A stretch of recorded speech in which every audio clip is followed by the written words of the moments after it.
नमस्कार दोस्तों, कैसे हैं आप सभी। तो आरआरबी ग्रुप डी का पेपर आपका शुरू हो चुका है और 3 और 4 तारीख के सभी शिफ्टों के आधार पे अगर देखा जाए तो क्वेश्चन का लेवल जो है वह ठीक ठाक ही है और सारे वैसे ही क्वेश्चंस आए हैं जो आपको पीछे क्लासेज में कराए गए हैं। मेंसुरेशन का क्लास हमने जस्ट आपका जो है 3-4 दिन पहले ही आपका लिया था। स्टैटिक्स वाला जो जो आपका क्लास था वह मात्र एग्जाम से 2 दिन पहले आपका हुआ था। तो उनमें जो भी चीज़ें आपको कराई गई थी वहाँ से भर भर के क्वेश्चंस आपके पूछे जा रहे हैं। बाकी आप देख पा रहे होंगे इस टाइप का क्वेश्चन भी हम आपको लगातार कराते आ रहे हैं। 3 तारीख के सभी शिफ्टों में जो है आपका 4th प्रोपोर्शन से क्वेश्चंस पूछा गया और 4 तारीख वाले में आपका जो है मध्यानुपाती से भी सवाल पूछा गया। तो आइए कुछ चीज़ों को जो है यहाँ पे फिर से हम लोग अच्छे तरीके से देख लेते हैं। आपको दोबारा से जो है यहाँ पे हम रिमाइंड करा देते हैं। जैसे देखिएगा यहाँ पे बोर्ड मास से भी क्वेश्चन आया, बोर्ड मास के बारे में भी हम लोग जानेंगे, लेकिन यहाँ से पहले हम लोग शुरुआत कर लेते हैं। बाकी सारे के सारे जो क्वेश्चंस हैं और वही सब क्वेश्चंस है जो आपको पीछे कराए गए हैं। पैटर्न बिल्कुल वैसा ही है जैसा आपका 2025-26 में जो ग्रुप डी का पेपर हुआ था, 25 के लास्ट में और 26 के फर्स्ट में। तो बिल्कुल उसी पैटर्न पे जो है अभी भी क्वेश्चंस आपका चल रहा है, चाहे बात करें हम मैथमेटिक्स का या फिर रीजनिंग का। रीजनिंग का आपको केवल पीवाईक्यू लगाते रहना है। पीछे जो आप ग्रुप डी का पेपर जो 2025-26 में हुआ है उसके पेपर को आप लगाते रहिए। सेम पैटर्न आपका क्या हो रहा है यहाँ पे चल रहा है। अब देखिए यहाँ पे अगर हम बात करें आपसे मध्यानुपाती का, तो मध्यानुपाती निकालने के लिए क्या फॉर्मूला यूज करिएगा आप, रूट अंडर ए बी। एकदम बेसिक सा चीज है रूट अंडर ए बी, यानी कोई दो नंबर दे करके, जैसे एक नंबर हमारे पास 16 है, दूसरा नंबर 36 है, बोला यह जाए कि इन दोनों का मध्यानुपाती बताइए, तो हम क्या लिखेंगे, रूट अंडर 16 गुने 36 करेंगे, वैल्यू निकालेंगे, आंसर हम लोगों का आ जाएगा। बहुत इजीली आप इस क्वेश्चन को सोल्व कर सकते हैं। आगे चलिए, अगर हम लोगों से थर्ड प्रोपोर्शन पूछा जाए तृतीयानुपाती, तो तृतीयानुपाती के लिए हम लोग करते हैं बी स्क्वायर बट्टा ए, यानी जब भी आपसे तृतीयानुपाती पूछा जाएगा तो 2 नंबर दिया जाएगा, उन दोनों में से बाद वाले नंबर का स्क्वायर करके उसमें पहले वाले नंबर से आप भाग कर लीजिए। जैसे इस क्वेश्चन में ना 16 और 36 का मध्य अगर हमें निकालना पड़ जाए तृतीयानुपाती, तो हम क्या करेंगे, 36 के स्क्वायर में 16 से भाग करेंगे, बी स्क्वायर बट्टा ए, यानी बाद वाले नंबर के स्क्वायर में पहले वाले नंबर से भाग। लेकिन अगर आपसे ना 4th प्रोपोर्शन पूछ दिया जाए, चतुर्थानुपाती पूछा जाएगा, तो वहां पे कुल मिलाकर के 3 नंबर मिलेगा। एक को हम ए मानेंगे, यानी पहला ए होगा, दूसरा बी होगा, तीसरा हमारा सी होगा।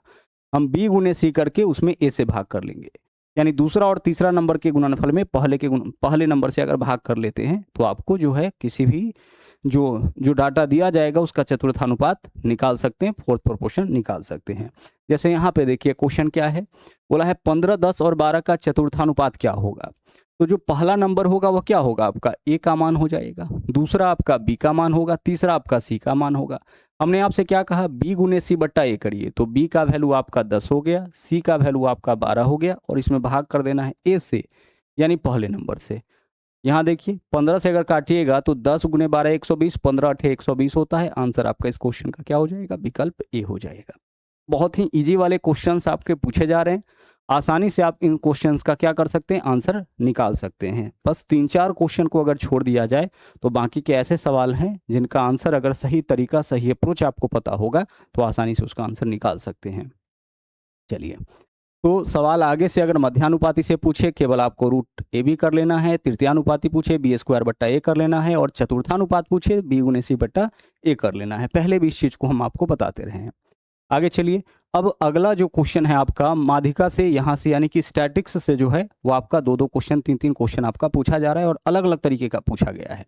और हमने आपसे कंप्लीट स्टैटिक्स जो है वो 2 दिन पहले ही आपको, 3 दिन पहले ही हम आपको कराए थे, और उसमें जो है यह सवाल भी करवाया गया था कि माध्यिका वर्ग ज्ञात कीजिए, और बिल्कुल यही क्वेश्चन, सेम टाइप का क्वेश्चन जो है पूछा गया था, वहाँ भी यही आपसे पूछा गया था कि माध्यिका वर्ग क्या होगा। तो माध्यिका वर्ग कैसे निकलता है, जब आपका यहाँ पे फ्रीक्वेंसी दे रखा हो, समझिएगा, यहाँ ध्यान से समझिएगा, माध्यिका वर्ग भी निकालना सीखेंगे और माध्यिका निकालना भी सीखेंगे। माध्यिका वर्ग का मतलब है कि इसमें से कोई हमारा आंसर होगा, 0 से 50, 50 से 100, 100 से 150, 150 से 200, यही आपका कहलाता है।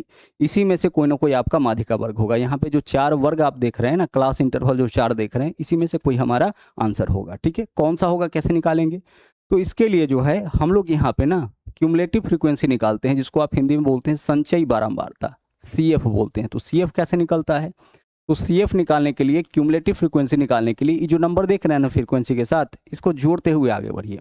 तो सबसे पहला क्या है 12, तो यहाँ तो 12 ही रहेगा। अब आगे के नंबर को जोड़ लीजिए, 12 में 15 जोड़ेंगे कितना हो जाएगा 27, फिर 27 में 13 जोड़ लीजिए क्या होगा 40, फिर 40 में 10 जोड़िए क्या होगा 50। क्यों जोड़ते हैं ना, यह चीज़ जो है डिटेल में आपको बताया गया था स्टैटिक्स वाले क्लास में, आप जाकर के उस वीडियो को देख सकते हैं। इस तरीके से आपको जोड़ लेना है, पहला वैल्यू जो फ्रीक्वेंसी है आपका उसी को लिखिए, उसके बाद नीचे के नंबर को जोड़ते चलिए। 12 में 15 जोड़ेंगे 27, 27 में 13 जोड़ेंगे 40, 40 में 10 जोड़ेंगे 50, जो सबसे लास्ट वाला वैल्यू आता है उसको हम लोग मानते हैं n, तो n का मान हमारा हो गया 50, यानी टोटल जो है यहाँ पे 50 नंबर होगा। टोटल कितने नंबर्स होंगे 50 नंबर्स होंगे, तो n का वैल्यू वही होता है कि टोटल कितने नंबर। अब आपको यहाँ पे करना होता है ना कि n बाई करना होता है 2, तो n बाई 2 करिए। n बाई 2 का वैल्यू बताइए क्या होगा, तो n का मान 50 है, तो n बाई 2 का मान आपका 50/2 होगा। आप बोलोगे हो जाएगा, तो 50/2 का वैल्यू कितना 25, तो n बाई 2 का वैल्यू 25 आया। अब n बाई 2 का जो भी वैल्यू आया उसको ढूंढिए आप क्यूमुलेटिव फ्रीक्वेंसी में, संचयी बारंबारता में, कि 25 जो है वह कहाँ मिलेगा, 25वां नंबर कहाँ मिलेगा। तो यहाँ देखिए, यहाँ 12 तक का ही नंबर मिलेगा, 12 से आगे 27 तक का नंबर आपको इसमें मिलेगा। आप इसको ऐसे भी कह सकते हैं कि इससे बड़ा संख्या आपको इसमें ढूंढना है, तो 25 से जस्ट बड़ा संख्या कहाँ पे है, यहीं पे है 27। तो इसी के सामने वाला जो आपका क्लास होगा, इसी के सामने वाला जो वर्ग होगा वही कहलाता है माध्यिका वर्ग। यानी इस क्वेश्चन में माध्यिका वर्ग हमारा क्या होगा 50 से 100। इसका आंसर हम लोग यहाँ पे यही करेंगे कि हमारा जो माध्यिका वर्ग होगा वह 50 से 100 होगा। अब अगर पूछा जाए कि माध्यिका वर्ग की निम्न सीमा बताइए, तो 50 से 100 माध्यिका वर्ग है, इसकी निम्न सीमा कितना होगा 50, इसकी उच्च सीमा उच्चतम सीमा क्या हो जाएगा 100 हो जाएगा।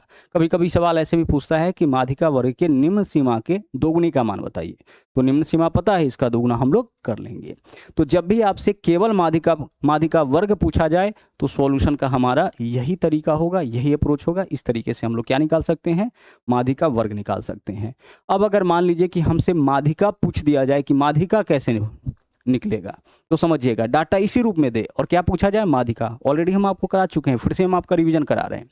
माध्यिका कैसे निकालेंगे, तो देखिए तरीका क्या होगा, सबसे पहले क्यूमुलेटिव फ्रीक्वेंसी आप निकाल लीजिए। कैसे निकलेगा, इन नंबर को जोड़ते हुए चलिए। 8, 8 में 7 जोड़िएगा कितना हो जाएगा 15, 15 में 9 जोड़िए 24, 24 में 12 जोड़िए 36, और 36 में 11 जोड़िए 47। ये जो लास्ट वाला होता है यह क्या दर्शाता है कि टोटल कितने नंबर्स हैं। 0 से लेकर के 10 तक 8 संख्या, 10 से 20 तक 7 संख्या, इन सबको जब जोड़े तो पता चला कि टोटल हमारे पास यहाँ जो है वह 47 संख्या है। टोटल कितना 47। करना क्या होता है आपको, सबसे पहले n/2, तो n/2 का वैल्यू क्या होगा 47 का आधा। जब n 47 है तो n/2 47 का आधा हो जाएगा। 47 का आधा यानी कि कितना 23.5 आ जाएगा। ठीक है, चलिए अब n/2 का वैल्यू निकाल लिए।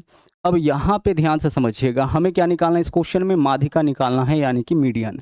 तो मीडियन निकालने का यहाँ पे एक छोटा सा फॉर्मूला यूज करते हैं, और फॉर्मूला आपको लिखना ना पड़े, याद रहना चाहिए। सबसे पहले हम लोग लिखते हैं लोअर लिमिट, L लिखते हैं, लोअर लिमिट ऑफ, इसको बोलते हैं मीडियन क्लास, माध्यिका वर्ग की निम्न सीमा। जैसे यहाँ पे देख लीजिए, आप बताइए कि 23.5 आया, तो 23.5 हमें कहाँ मिलेगा, यहाँ पे मिलेगा। अगर यह बात समझ में नहीं आ रहा है तो आप बताइए कि 23.5 से जस्ट बड़ा नंबर कहाँ है क्यूमुलेटिव फ्रीक्वेंसी में, यहाँ पे है। तो इसी के सामने वाला जो होगा यही हमारा क्या हो जाएगा, यही हमारा हो जाएगा यहाँ पे, इसके सामने वाला जो होगा यही हमारा हो जाएगा माध्यिका वर्ग। जैसे पिछले क्वेश्चन में निकाले थे, अगर माध्यिका वर्ग पूछा जाता तो हम 20 से 30 आंसर कर लेते। अब यह अगर माध्यिका वर्ग है तो ई जो वैल्यू होगा यह माध्यिका वर्ग का निम्न सीमा, इसी को हम लोग L से डिनोट कर लेते हैं, lower limit of median class, माध्यिका वर्ग की निम्न सीमा। इसको हम लोग क्या बोलते हैं, मीडियन क्लास बोलते हैं, यानी माध्यिका वर्ग बोलते हैं। इसके अलावा यह जो है आपका, यह वाला जो है वह कहलाता है F। तो जहाँ F का मान रखना होगा वहाँ पे इसी के सामने वाला जो फ्रीक्वेंसी होगा, जो बारंबारता होगा, उसको हम लोग F के स्थान पे रखते हैं। ठीक है, इसके अलावा देख लीजिए, इसके अलावा जो है आपको एक चीज़ और इसमें पता करना होता है, H क्या होगा, तो ये जो इसका इंटरवल होता है ना, क्लास इंटरवल जो होता है 0 से 10, 10 का अंतर, 10 से 20, 10 का अंतर, तो जितना का जो अंतर होता है उसी को हम लोग H से दर्शाते हैं। तो फॉर्मूला मीडियन निकालने का होता है कि सबसे पहले हम लोग लिखते हैं L, उसके बाद लिखते हैं n/2, और n/2 में से माइनस कर लेते हैं क्यूमुलेटिव फ्रीक्वेंसी। ठीक है, इसको माइनस करते हैं, और नीचे में हम लिखते हैं फ्रीक्वेंसी, और इनटू यहाँ पे होता है H का मतलब होता है हाइट ऑफ क्लास, यानी जो क्लास है उसका हाइट कितना का चल रहा है, 10-10 का हाइट चल रहा है। तो सबसे पहले आप L का मान बताइए, L का मान क्या हो जाएगा 20, L के जगह हम लिखेंगे 20, प्लस आगे देख लीजिए n/2, तो n/2 का मान तो 23.5 आया था, शुरू में ही निकाल लिए थे n/2 का मान 23.5। भाई n/2 का मान यही ना 47/2, कितना 23.5 माइनस क्यूमुलेटिव फ्रीक्वेंसी। इसमें समझना है क्यूमुलेटिव फ्रीक्वेंसी हम 24 नहीं लेंगे, क्योंकि 24 जब आप रखिएगा ना यहाँ पे तो वैल्यू नेगेटिव में आ जाएगा। तो इसको नहीं, CF यह सब CF है, लेकिन इसको नहीं लेना है। क्या करना है, इसके जस्ट पहले वाला CF आप हमेशा लिखिएगा, ठीक है। तो 24 नहीं लिखेंगे, हम क्या लिखेंगे 15। आप बोलिएगा सर अगर हम 24 लिखना चाहे तो क्या होगा, वैल्यू इससे बड़ा हो जाएगा यानी कि नेगेटिव मान दे देगा, तो पहले वाला हम लोग लिखते हैं, ठीक है। और भी कई कारण, और भी मेन कारण अलग है, लेकिन आपको इस तरीके से ध्यान रखना है, ठीक है। 24 नहीं घटाएंगे। क्यूमुलेटिव फ्रीक्वेंसी कौन सा लेंगे, इसके जस्ट पहले वाला। बाकी फ्रीक्वेंसी क्या होगा, सब इसी का आएगा 9। यहाँ एफ के जगह फ्रीक्वेंसी बहुत सारा है, तो हमारा जो है मीडियन क्लास कौन है, यह है, तो इसी का फ्रीक्वेंसी लेंगे और इनटू हाइट ऑफ क्लास यानी कितना हो जाएगा 10। बस इतना चीज़ आपको लिखना पड़े, इसके ज़्यादा कुछ लिखना नहीं पड़े। फॉर्मूला आपको लिखने का जरूरत नहीं है, फॉर्मूला आपके दिमाग में चलना चाहिए, बाकी की चीज़ों को आप इसमें लिख दीजिए। आगे आप बताइए कि 23 में से अगर 15 घटाएंगे 8 होगा, 8.5 है तो 0.5 आएगा, तो 8.5 में 10 से गुना करेंगे तो 85, यानी इधर वैल्यू हो जाएगा 20 + 85/9। आप बोलिएगा कैसे वैल्यू आया सर, यहाँ 8.5 आएगा, और जब 8.5 में आप 10 से गुना करिएगा तो 10 से गुना करने का मतलब पॉइंट हटाइएगा, तो यहाँ भी 10 होगा, 10 से 10 कटेगा, तो 10 से गुना करने का मतलब अगर एक अंक के बाद पॉइंट है तो पॉइंट हट जाएगा, तो इन दोनों का अंतर 8.5, 10 से गुना करेंगे 85/9। अब इनका जोड़ है करिए, 20 × 180, 180 में 85 जोड़ेंगे 265, 265 बट्टा यहाँ पे क्या होगा 265/9 हो जाएगा, यानी विकल्प सी इस क्वेश्चन का आपका क्या बनेगा, सही आंसर बनेगा, ठीक है। चलिए, तो अगर आपसे पूछे कि माध्य का वर्ग क्या होगा, आप उसको भी बता सकते हैं।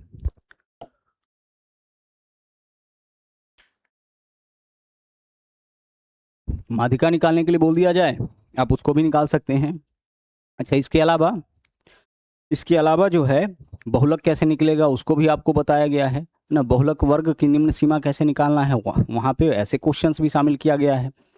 तो माध्य है, माध्यिका है, बहुलक है, कुछ भी इस तरह का से डाटा दे और उसका निकालने के लिए बोला जाए, आप उसको निकाल सकते हैं, ठीक है। तो उम्मीद करते हैं कि इतना चीज़ आपका अभी तक क्लियर हो गया होगा। चतुर्थानुपाती पूछे, तृतीयानुपाती पूछे, मध्यानुपाती पूछे, डाटा कुछ भी दे, आपको केवल पुट करके अपना आंसर निकाल लेना है, ठीक है। आगे चलिए, यहाँ पे आप देख पा रहे हैं माध्यिका वर्ग पूछे या माध्यिका पूछे, उसको आप निकाल सकते हैं। अब यह जो एक सूत्र है, इस सूत्र के ऊपर आधारित आपका क्वेश्चन खूब पूछा जाता है। सूत्र क्या है, बोला है किसी आंकड़े के लिए माध्य इतना है, माध्यिका, माध्य का मतलब होता है माध्यिका इतना है, अनुभाविक सूत्र का प्रयोग करके बहुलक ज्ञात कीजिए। आपको पता होना चाहिए एक बात अच्छे तरीके से, ठीक है। यह क्वेश्चन भी आपको अच्छे से कराया गया पहले। बहुलक बराबर, बहुलक को हम लोग लिखते हैं मोड। बहुलक बराबर क्या होता है, बहुलक बराबर होता है 3 गुने माध्यिका, यानी 3 मीडियन। 3 गुने क्या लिखते हैं हम, माध्यिका, और माइनस लिखते हैं 2 गुने माध्य। समझ पा रहे यह बात, ठीक है। यहाँ देखिए, मोड का मतलब क्या होता है, मोड का मतलब होता है बहुलक। मोड का मतलब क्या होता है, इसका मतलब होता है बहुलक। तो जब भी क्वेश्चन में जो है आपका यहाँ पे ध्यान से देखिए कि माध्य माध्यिका बहुलक में से कोई 2 दे करके तीसरा पूछे, तो हम यही फॉर्मूला लगाते हैं जिसको अनुभाविक सूत्र आप बोलते हैं। मोड बराबर यानी बहुलक बराबर 3 गुना मीडियन। मीडियन का मतलब क्या होता है, मीडियन का मतलब होता है माध्यिका। 3 ही चीज तो है, माध्य, माध्यिका और बहुलक। और मीन का मतलब क्या होता है, मीन का मतलब होता है माध्य। मीन मतलब माध्य, मीडियन मतलब बहुलक, और मोड मतलब मीडियन मतलब माध्यिका, और मोड मतलब क्या होता है, बहुलक होता है। मोड बराबर 3 मीडियन इंटू 2 मीन, इसी को हम लोग बोलते हैं अनुभाविक सूत्र। अब इस सूत्र के ऊपर आधारित क्वेश्चन आपका जो है खूब पूछा जा रहा है। अब इस सूत्र को आप ध्यान रखिए, बहुलक बराबर 3 गुने माध्यिका माइनस 2 गुने माध्य। इसके अलावा इस क्वेश्चन में और क्या क्या परिवर्तन हो सकता है उसको भी आप देख लीजिएगा। केवल यही नहीं, इसके अलावा भी कुछ चेंजेस करके आपसे सवाल पूछा जा सकता है। तो इस कॉन्सेप्ट को भी अभी हम लोग अच्छे से क्लियर कर लेते हैं। आपने क्या लिखा, आपने लिखा बहुलक बराबर 3 गुने माध्यिका माइनस 2 गुने माध्य। अब इसमें कभी कभी दिक्कत होता है कि 3 से किस में गुना करना है। तो देखिए, जब आप माध्यिका लिखे तो ज़्यादा यहाँ इसमें लेटर है, यानी बड़का है, और जब मीन लिखे तो इसमें कम लेटर है, छोटका है। तो बड़का में 3 से गुना और छोटका में 2 से गुना। अब आप याद रख सकते हैं कि बहुलक बराबर 3 गुने माध्यिका माइनस 2 गुने माध्य होता है। मोड बराबर 3 मीडियन माइनस 2 मोड होता है, 2 मीन होता है, ठीक है। अब चलिए, अब इस क्वेश्चन में दिया क्या है, इस चीज को और आगे हम विस्तार करके बताएंगे। फिलहाल इस क्वेश्चन को सोल्व करते हैं। बोला यदि किसी आंकड़े के लिए माध्य 28.5, माध्य कितना है 28.5, ठीक है। तो माध्य का वैल्यू आपका 28.5 दिया है, यानी इसका मान क्वेश्चन में देखिए 28.5 दे रखा है ना। चलिए ठीक, आगे। और माध्यक 32 है, और माध्यक यानी कि मीडियन कितना है, मीडियन आपका 32 है। पूछा क्या है, पूछा है यहाँ पे बहुलक क्या होगा, इसका वैल्यू पूछा है, ठीक है। क्या पूछा है, बहुलक का वैल्यू पूछा है। तो आप बताइए कि क्या होता है सर, बहुलक बराबर होता है 3 गुने माध्यिका। तो माध्यिका 32 है, तो 3 गुना 32 करेंगे तो कितना हो जाएगा 96, माइनस 2 गुने माध्य, तो 2 गुने 28.5 करिए, 28 का डबल 56, 0.5 का डबल 1 यानी कि 57, 96 में से 57 घटा लीजिए, कितना आ जाएगा 39, यानी कि आपका आंसर यहाँ पे 39 हो जाएगा। अगर इसी क्वेश्चन में जो है अगर माध्य पूछा गया होता तो माध्य को हम क्या मान लेते, x मान लेते, तो यहाँ 2x लिखते, 2x का वैल्यू हम निकाल लेते। अगर माध्यिका पूछा जाता तो माध्यिका को हम x मान लेते, यहाँ 3x हो जाता, हम 3x का वैल्यू निकाल लेते, ठीक है। तो बहुलक बराबर 3 गुने माध्यिका माइनस 2 गुने क्या होता है, माध्य होता है। आगे चलिए एक और क्वेश्चन इस पे देख लेते हैं। बोला है इस क्वेश्चन में कि यदि बहुलक और माध्यिका में 13:9 का अनुपात, किसमें, बहुलक और माध्यिका में, बहुलक कितना 13, माध्यिका कितना 9, तो आप बताइए कि बहुलक बराबर क्या होता है। सर बहुलक बराबर, यहाँ पे बहुलक 13 दिया है, बहुलक बराबर होता है 3 गुने माध्यिका यानी कि 3 गुना 9 माइनस 2 गुने माध्य, माध्य निकालना है, इसको हम x मान लिए। इस क्वेश्चन में क्या है, बोला है बहुलक और माध्यिका में 13:9 का अनुपात। एक सवाल आपका अनुपात के रूप में भी पूछा गया है, ठीक है, इसको भी समझ लेते हैं। बहुलक और माध्यिका में 13:9 का अनुपात है, यानी कि बहुलक 13 है, माध्यिका 9 है। पूछा क्या है, पूछा है माध्य और बहुलक का अनुपात। तो भाई माध्य और बहुलक का अनुपात कब निकलेगा, जब हम माध्य निकाल लेंगे। तो हम यहाँ लिखेंगे बहुलक बराबर 3 गुने माध्यिका माइनस 2 गुने माध्य। बहुलक माध्यिका, यह बहुलक है, यह माध्यिका है। बहुलक 13, माध्यिका कितना 9, माध्य निकाल लेते हैं, माध्य नहीं पता है, x मान लिए। अब यहाँ से देखिए जो आपका नेगेटिव है इसको इस तरफ लाइए तो पॉजिटिव हो जाएगा, हो जाएगा सर। माइनस 2x है, बराबर किधर आएगा, तो प्लस का 2x बराबर 9 तिया 27, 27 में से 13 इधर आकर के घटेगा ना, 27 इधर प्लस में, 13 आकर के 27 में से घटेगा, तो 13 घटाइएगा तो यहाँ क्या हो जाएगा आपका 14 हो जाएगा। 2 से काटिए, 2 सते 14, x का मान कितना आया 7, x का मान 7 आया, x क्या माने थे माध्य, तो माध्य आपका 7 हो गया। अब सवाल में क्या पूछा है, सवाल में पूछा है कि माध्य यानी कि मीन, और इसके अलावा क्या बोला है, माध्य और इसके अलावा बोला है बहुलक, माध्य और बहुलक का रेशियो। माध्य यानी कि मीन, बहुलक यानी कि मोड का रेशियो। तो माध्य कितना निकाले आप 7, और बहुलक पहले से कितना दे रखा था 13, यानी 7:13 का अनुपात होगा। विकल्प डी इस क्वेश्चन का राइट आंसर होगा। और यह सवाल आपको पहले ही कराया जा चुका है, एक बार फिर से हम लोग देख लिए ताकि चीजें जो है दोबारा से आपके दिमाग में आ जाए। इससे रिलेटेड क्वेश्चन लगातार पूछ रहा है। चलिए यह क्लियर हुआ, उम्मीद करते हैं कि यह कॉन्सेप्ट भी आपका अच्छे से क्लियर हो गया होगा। अब एक बात और समझ लीजिए, इस चीज को भी यहाँ पे आप देख लीजिए, इससे भी रिलेटेड क्वेश्चन आपके एग्जाम में खूब आएगा, पहले आता रहा है, आगे भी इससे जुड़ा हुआ क्वेश्चन आ सकता है। अभी आप क्या देख रहे हैं, बहुलक बराबर 3 गुने माध्यिका माइनस 2 गुने माध्य। अब इसी चीज को जो है समझिएगा, इसी चीज को हम ऐसे भी लिख सकते हैं। यह क्या हो गया सर, यहाँ पे समझिएगा, यह क्या हो गया, यहाँ कितना माध्यिका है आपके पास, आप बोलोगे सर 3 माध्यिका है, बड़का वाला माध्यिका ही होता है। तो अगर इसमें से एक माध्यिका को इस तरफ ले आए, 3 माध्यिका है तो हम इसको ऐसे लिख सकते हैं, हम इसको लिख सकते हैं मीडियन। अगर मान लीजिए कहीं 3x लिखा हुआ है तो 3x को हम ऐसे लिख सकते हैं x + 2x, आप बोलोगे लिखा जा सकता है। तो एक x को छोड़ के दूसरा को इधर ले आएंगे तो नेगेटिव हो जाएगा, आप बोलोगे हो जाएगा। तो यहाँ हमारे पास देखिए 3 मीडियन था, इसमें से एक को बराबर के इस तरफ ले आएंगे तो हमारे पास क्या हो जाएगा, पहले से मोड था, एक इधर आ जाएगा तो मोड माइनस मीडियन, यानी बहुलक माइनस माध्यिका। क्या हो गया, बहुलक माइनस माध्यिका। अब यहाँ माध्यिका कितना बचेगा, आप बोलोगे सर 2 ही माध्यिका बचेगा, और माध्य कितना बचेगा, 2 ही माध्य बचेगा। तो 2 अगर कॉमन ले लेते हैं तो क्या होगा, 2 गुने माध्यिका माइनस माध्य, क्या होगा माध्यिका माइनस माध्य। अब इस चीज को अगर हम रेशियो के रूप में लिख ले तो हम लिख सकते हैं कि बहुलक, और यहाँ पे हमारे पास क्या है, बहुलक और माध्यिका का जो रेशियो होगा, बहुलक और माध्यिका का जो अंतर है, इसका रेशियो जो है वह आपका माध्यिका और माध्य के रेशियो का क्या हो जाएगा, माध्यिका और यहां ले लेते हैं माध्य। समझिएगा जो हम आपको बताना चाह रहे हैं, बहुलक और माध्यिका के अंतर का जो अनुपात है वह माध्यिका और माध्य के अंतर, देखिए यही चीज होगा ना, का क्या होगा, यह आपका हो जाएगा 2 गुना, यानी यहाँ वैल्यू अगर 2 तो यह वैल्यू क्या होगा, यह वैल्यू आपका 1 हो जाएगा। ठीक है, देख सकते हैं यही चीज़ है ना, यह गुना में है, अगर इसको हम इस तरफ ले आएंगे तो बट्टा में आ जाएगा। तो बहुलक और माध्यिका का जो अंतर है, बहुलक और माध्यिका का जो अंतर है वो माध्यिका और माध्य के अंतर का क्या होगा, 2/1, 2/1 यानी कि 2:1। अब इसका लाभ कहाँ पे मिलता है, सबसे पहले यह चीज आप याद कैसे रखिएगा। तो 3 माध्यिका था, बस एगो को इस तरफ ले आए तो बहुलक यहाँ पे क्या होगा, बहुलक माइनस माध्यिका, और 2 इस तरफ बचा हुआ यानी 2 इंटू माध्यिका माइनस माध्य। तो यहाँ से पता चला कि बहुलक और माध्यिका के अंतर का जो अनुपात है वह माध्यिका और माध्य के अंतर के अनुपात का 2 गुना है। यानी बहुलक वाला, यहाँ देखिए बहुलक वाला 2 और माध्यिका माध्य वाला कितना, 1। तो अगर आपसे जो है बहुलक और माध्यिका का अंतर दे करके माध्यिका और माध्य का अंतर पूछे तो हम आधा कर देंगे, और अगर माध्यिका और माध्य का अंतर दे करके बहुलक और माध्यिका का अंतर पूछे तो हम 2 गुना कर देंगे। स्पेशल क्वेश्चन है, नजर रखिएगा तो आसानी से सवाल आपका सोल्व हो जाएगा। और सिमिलर चीज इसी में से देखिए, यह रिलेशन आपका बनाया गया है। यह रिलेशन कैसे बना है को भी समझ लीजिए। जैसे यहाँ मोड माइनस मीन किया गया है, तो यहाँ देखिए इसमें से अगर हम इधर से भी एक मीन माइनस कर ले और इधर भी एक मीन माइनस कर लेंगे तो क्या हो जाएगा, यहाँ पे देखिए मोड माइनस मीन आएगा और बराबर यहाँ 2 मीन है तो 3 मीन हो जाएगा। तो 3 कॉमन लेंगे तो 3 इंटू मोड माइनस मीन हो जाएगा। ठीक है, क्या हो जाएगा, 3 इंटू मोड माइनस यहाँ पे मीन हो जाएगा।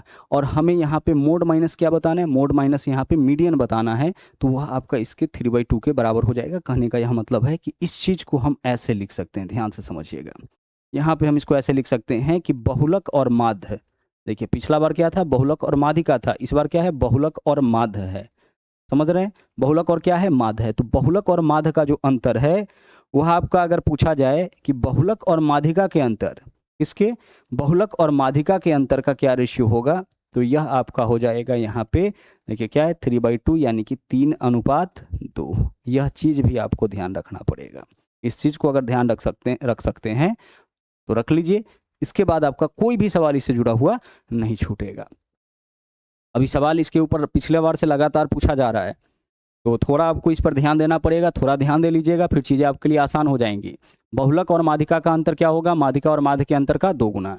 और बहुलक और माध्य का, यहाँ देखिए बहुलक में से माध्य घटाएं अब, और यहाँ बहुलक में से माध्यिका, बहुलक में से इधर माध्य और बहुलक में से क्या है, माध्यिका।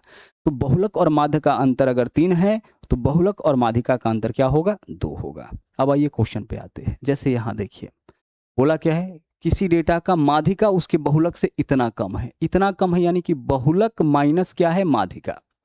और पूछा क्या है, माध्यिका माध्य से कितना अधिक है। तो दिया है बहुलक माध्यिका, यहाँ देख लीजिए बहुलक और माध्यिका।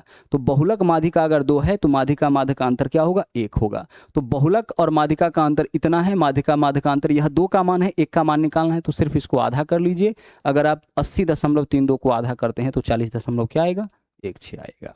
सवाल में क्या है, 80.32 क्या है सर, 80.32 जो है यह आपका इस क्वेश्चन में बोला है कि बोला है माध्यिका बहुलक से इतना कम है, यानी बहुलक और माध्यिका का अंतर, यानी यह आपका 2 यूनिट अनुपात 2 का मान दिया है। पूछा क्या है, पूछा है माध्यिका माध्य का अंतर यानी अनुपात 1 का मान, 2 का मान दिया है, 1 का मान पूछा, जिसका मान देता है उससे भाग, जिसका मान पूछता है उससे गुना करते हैं। आगे चलिए अगला, यहाँ देखिए बहुलक माध्य से इतना अधिक है, क्या बोला है, बहुलक माध्य से इतना अधिक है। तो बोला है बहुलक माध्यिका से कितना अधिक होगा। अब यहाँ समझ लीजिए, पहले डाटा आप देख लीजिए, बहुलक और क्या है, माध्य का अंतर कितना का, 20.1 का। यह अंतर किसका है, बहुलक और माध्य का। अब इसके बारे में हमें सोचना है कि यह 3 का मान है कि 2 का। और पूछा क्या है, पूछा है बहुलक माध्यिका का। बहुलक माध्य का अंतर यहाँ देख लीजिए, बहुलक माध्य का अंतर अगर 3 है तो बहुलक माध्यिका का अंतर 2 होगा। ठीक है, बहुलक माध्य का अंतर, बहुलक और माध्य का अंतर अगर 3 है तो यहाँ पे बहुलक माध्यिका का अंतर 2 होगा। यानी यह 3 यूनिट का मान दिया है, हमें 2 यूनिट का मान बताना है। जिसका मान दिया है उससे भाग, जिसका मान पूछा उससे गुना। 3 से काटे, 3 छके 18, 2 बचेगा, 3 सते 21, 6.7 में 2 से गुना करेंगे, 7 दूना 14, 4 हासिल 1, 6 दूना 12 और 1 13, 13.4। यह आपका अब कंप्लीट हुआ चीज़ है। इससे जुड़ा हुआ अब कोई भी सवाल पूछेगा अब आप उसका आंसर दे सकते हैं। देखिए यह सब तो बेसिक था, यह सब तो पहले से आपका पूछ ही रहा था, ठीक है, अभी भी पूछ रहा है, लेकिन अगर थोड़ा क्वेश्चन को स्टैंडर्ड कर दिया तो भी आप नहीं फंसिए। इसके लिए इन चीज़ों को भी हम लोग यहाँ पे देख लिए और इसको पहले भी हम आपको बता चुके हैं। आगे चलिए, अब एक क्वेश्चन जो है आपका बोर्ड मास से तो पूछेगा ही पूछेगा, हमेशा से पूछता रहा है, इस बार भी पूछेगा। बोर्ड मास में क्या करना पड़ता है आपको पता है, कैलकुलेशन का एक सीक्वेंस दिया गया। जैसे आपके पास कई सारा चिन्ह अगर एक साथ आ जाए तो आप कंफ्यूज कर जाओगे ना कि पहले हमें क्या करना है, पहले हम जोड़े कि पहले घटाएं। सेम इक्वेशन का रिजल्ट सब अलग अलग लेकर के आएगा, कोई पहले जोड़ेगा, कोई घटाएगा, गुना करेगा। तो इस वजह से जो है मैथमेटिक्स में एक सीक्वेंस दिया गया ताकि सबका रिजल्ट आपका सेम आए, कि पहले आपको क्या करना है, पहले जोड़ना है कि घटाना है कि गुना करना है कि भाग करना है। इसी को जो है, यही जो रूल बना उसको बोर्ड मास के नाम से जाना जाने लगा। बोर्ड मास में से जो पहला लेटर है बी है, इसका मतलब होता है ब्रैकेट्स, यानी कि सबसे पहले आपको ब्रैकेट्स का काम करना है। और ब्रैकेट्स में भी आपके पास जो है कुल मिलाकर के 4 तरीके का ब्रैकेट होता है। सबसे पहले आपको लाइन ब्रैकेट का काम करना है, यानी जिसके ऊपर लाइन इस तरीके से लगा होगा ना, उस ब्रैकेट का काम आप सबसे पहले करिए। दूसरे नंबर पर आपको स्मॉल ब्रैकेट का काम। तीसरे नंबर पर आपको जो है करली ब्रैकेट, जिसको मझली ब्रैकेट भी बोलते हैं। और चौथे नंबर पर आपको बड़ी ब्रैकेट, यानी सभी तरह का ब्रैकेट्स मौजूद है। तो सबसे पहले आप ढूंढिए कि लाइन ब्रैकेट भी है क्या। अगर लाइन ब्रैकेट है तो सबसे पहले आप लाइन ब्रैकेट का काम कर लीजिए। उसके बाद स्मॉल, फिर करली, फिर बड़ी ब्रैकेट। उसके बाद ओ है, ओ का मतलब होता है ऑफ। ऑफ का हिंदी होता है का, यानी जहां भी ऑफ लगा होगा, 2 नंबर के बीच में ऑफ होगा तो उसका हम लोग गुना कर लेते हैं। ठीक है, जैसे अगर बोला जाए 5 ऑफ 3, इसका मतलब 5 दिया 15 इसका वैल्यू हो जाएगा। अब बाकी चिन्हों की बारी है। तो डी फॉर क्या होता है, डी फॉर होता है डिवीजन, यानी उसके बाद भाग का क्रिया। एम फॉर होता है मल्टीप्लिकेशन, यानी उसके बाद गुना का क्रिया। ए फॉर होता है एडिशन, यानी उसके बाद प्लस का क्रिया। एस फॉर होता है सब्ट्रैक्शन, यानी उसके बाद माइनस का क्रिया। सिर्फ आपको इतना ध्यान रखना है, ब्रैकेट्स में पहले लाइन ब्रैकेट, उसके बाद जो है स्मॉल, फिर करली, फिर बड़ी ब्रैकेट का क्रिया करना है। उसके बाद अगर ओ मिल रहा है तो ऑफ का क्रिया, डी मिल रहा है तो डिवीजन, एम मिल रहा है तो एम, उसके बाद डी यानी डिवीजन, फिर मल्टीप्लिकेशन, फिर एडिशन और फिर सब्ट्रैक्शन करना है। ठीक है, अब आइए यहाँ पे चलते हैं। आप ढूंढिए, इसमें स्मॉल ब्रैकेट भी है, लाइन ब्रैकेट भी है। तो सबसे पहले हम लाइन ब्रैकेट का क्रिया, इसके बीच में चिन्ह चाहे जो भी हो, क्रिया सबसे पहले हमें इसका करना है। तो आप बताइए कि 16 में से अगर आप 8 घटा लीजिएगा तो क्या मिलेगा, 8। इसका काम हो गया, लाइन ब्रैकेट का काम आपका हो गया। अब किसका क्रिया करेंगे हम, स्मॉल ब्रैकेट का। तो स्मॉल ब्रैकेट के अंदर भी बहुत सारा चिन्ह है। तो जब स्मॉल ब्रैकेट के अंदर बहुत सारा चिन्ह होगा तो उसमें पहले हम भाग का क्रिया करेंगे। हम करेंगे स्मॉल ब्रैकेट का ही क्रिया। अब हम लोग आ गए हैं स्मॉल ब्रैकेट में, लेकिन इसमें भी भाग भी है, गुना भी है। तो हम क्या करेंगे, पहले भाग का क्रिया। तो चलिए भाग करिए, 60 में भाग करिए 5 से, क्या हो जाएगा 12। देखिए 12 गुना यहाँ पे क्या है 8। आगे चलिए, अब 8 में देखिए भाग है ना, तो पहले भाग का क्रिया। तो 8 में 2 से भाग करिएगा क्या होगा 4, और 4 में 3 से भाग करिएगा क्या हो जाएगा 4/3। 4 में 3 से भाग होगा नहीं, 4/3। यानी यहाँ से जब शुरू किए तो यहाँ तक का मान 4/3 आ गया, क्योंकि पहले 16 में 8 से 16 में से 8 घटाएंगे, लाइन ब्रैकेट है तो 8। अब भाग का करिए, 8 में से 2, 8 में 2 से भाग करेंगे 4, और 4 में 3 से भाग करेंगे तो 4/3। और इधर वैल्यू क्या है 12, तो 12 का 4/3, 12 गुने 4/3 कितना हो जाएगा ये आपका 16।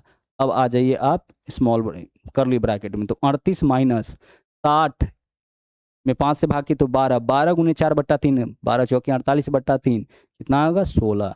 अब 38 में से 16 घटाइए, क्या आंसर आ जाएगा 22। तो विकल्प सी आपका इस क्वेश्चन का क्या बनेगा, सही आंसर बनेगा। सिर्फ आपको सीक्वेंस ध्यान रखना है और ज़्यादा से ज़्यादा ऐसे सवालों का प्रैक्टिस कर लेना है, ताकि एग्जाम टाइम में जो है कोई दिक्कत आपको ना हो। चलिए यह वाला सवाल आप कर लीजिएगा, माध्यमादिका से जुड़ा हुआ इस सूत्र पे आधारित क्वेश्चन। अब कितना भी घुमा के पूछेगा उसको भी कर लीजिएगा। अब चलिए लगातार यहाँ से सवाल पूछ रहा है तिर्यखंड से। भाई तिर्यखंड क्या होता है, वृत्त का ही एक हिस्सा होता है। तो फिर इसका क्षेत्रफल कैसे निकलेगा, जैसे वृत्त का क्षेत्रफल निकलता है, वृत्त का क्षेत्रफल तो हम लोग निकालते हैं पाई आर स्क्वायर से, तो इसका भी क्षेत्रफल निकलेगा पाई आर स्क्वायर। बस अलग से आपको लिख देना है θ/360 डिग्री। ठीक है, θ/360 डिग्री, क्योंकि जब हम पूरे वृत्त की बात करते हैं तो थीटा का मान कितना हो जाता है 360 हो जाता है। तो 360/360 यानी 1, इस वजह से हम सीधे पाई आर स्क्वायर लिख देते हैं। जबकि अगर कंप्लीट फॉर्मूला हम लिखे तो हर बार हमें फॉर्मूला यही लिखना पड़ेगा, पाई आर स्क्वायर θ/360। अगर थीटा 360 तो 360 से 360 जाएगा, केवल पाई आर स्क्वायर बचेगा। अगर हम 180 की बात करें तो 180/360 आपका यहाँ पे पाई आर स्क्वायर बाई 2 हो जाएगा, जो अर्धवृत्त का होता है। तो हमें ध्यान रखना है कि जब भी बात वृत्त के क्षेत्रफल की हो, चाहे पूरे वृत्त का हो या वृत्त का कोई हिस्सा ले ले, यह कहलाता है वृत्त का एक हिस्सा है, इसलिए इसको हम लोग क्या बोलेंगे, तिर्यखंड बोलेंगे। तिर्यखंड का क्षेत्रफल पाई आर स्क्वायर θ कितना होगा 360 होगा बस। और अगर हम चाप की लंबाई की बात करें तो चाप की लंबाई क्या होता है, यही वाला चाप की लंबाई है, यहाँ से लेकर के यहाँ तक का जो लंबाई होगा यह चाप, यह पूरा आपका क्या होता है परिधि। और परिधि का कोई भी हिस्सा अगर हम ले ले, यहाँ से यहाँ तक ले ले, यहाँ से यहाँ तक ले ले, यही क्या कहलाता है? यही कहलाता है चाप। चाप का लंबाई कैसे निकालेंगे? वही परिधि कैसे निकालते हैं सर? परिधि होता है 2πr, लंबाई निकालना है ना, मतलब परिधि, तो पूरा वृत्त होता तो 2πr। अब हमें पूरा का नहीं निकालना, एक सेकेंड।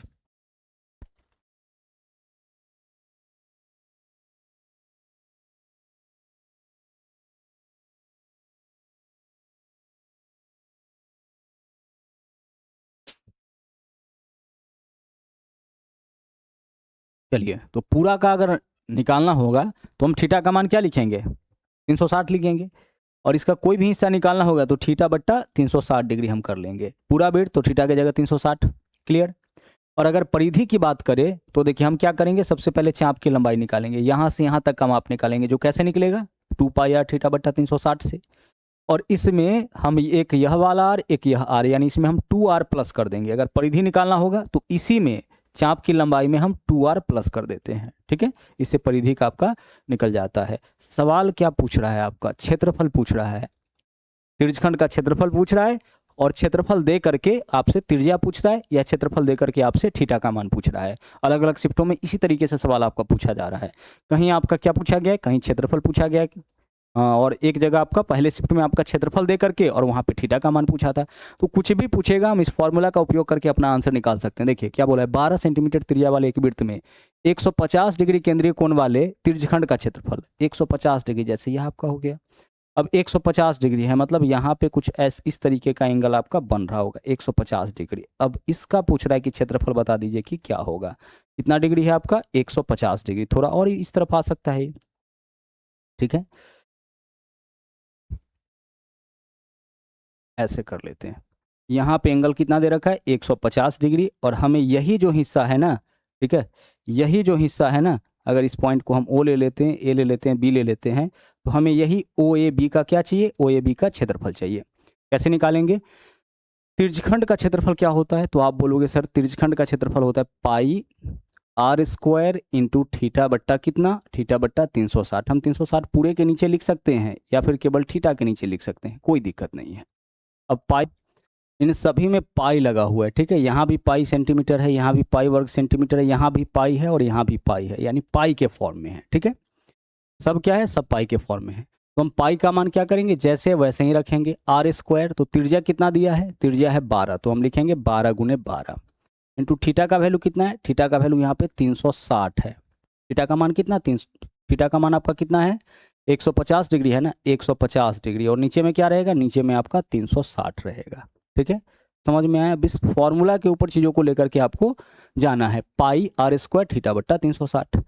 काटिए इसको, डिग्री से डिग्री कटेगा, 0 से 0 कैंसिल, 3 से काटेंगे तो यह आपका 5 होगा, 3 से काटेंगे तो यह आपका 12 होगा, 12 से 12 खत्म हो गया, 12 पंचे 60 पाई, तो यह आपका क्या होगा? 60 पाई। अगर सेंटीमीटर में है तो वर्ग सेंटीमीटर, और अगर मीटर में है तो वर्ग मीटर। यही क्या होगा? यही आपका इसका क्षेत्रफल हो जाएगा।